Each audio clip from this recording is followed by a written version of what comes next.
News from Ukraine today.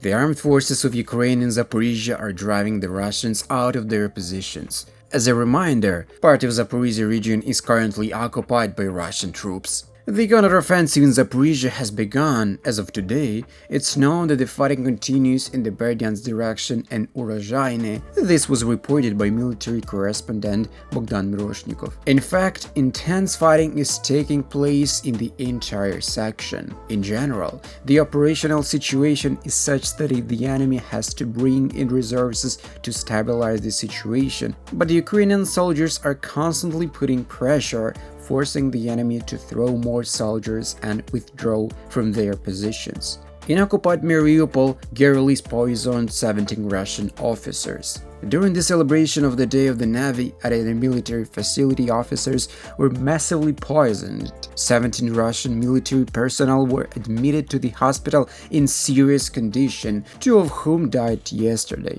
The fate of other 15 has not been decided. Ukrainian armed forces drove the enemy out of positions near Andriivka. In the Bakhmut sector, Ukrainian troops continue conducting offensive operations south of the town of Bakhmut. In the course of the offensive, the enemy was forced to withdraw from positions south of Andriivka, unsuccessfully trying to regain lost ground north and west of Klishivka and northwest of Kurdyumivka. Heavy fighting continues. The Ukrainian defense forces are also continuing their offensive in the Melitopol and Berdyansk directions, consolidating their positions. The General Staff of the Armed Forces of Ukraine reports that the enemy is suffering significant losses in personnel, weapons, and equipment. At the same time, the enemy continues to put up strong resistance, moves units and troops, and uses reserves. According to Serhiy Cherevatiy, spokesman for the Eastern Group of the Offensive Forces, the Ukrainian military is confidently moving to regain control of Bakhmut in Donetsk region,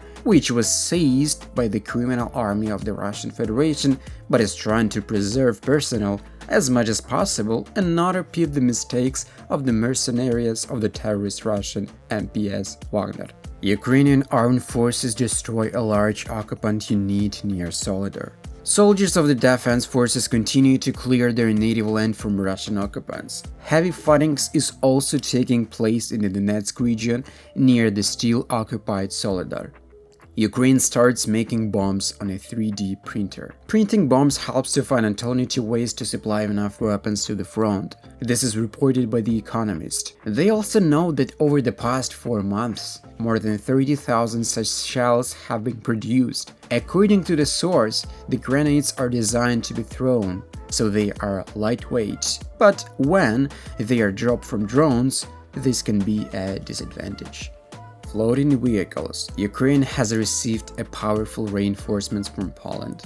The Polish Rosoma combat vehicle was first seen in the armed forces of Ukraine. A video of this vehicle was posted on social media. It is known that Rosomak vehicles were ordered for Ukrainian troops in April. Oleg Katko, an arms expert and that editor-in-chief of Defense Express, spoke about the advantages of these vehicles and their characteristics on Apostrophe TV. Rosomak is the main combat vehicle of the Polish army.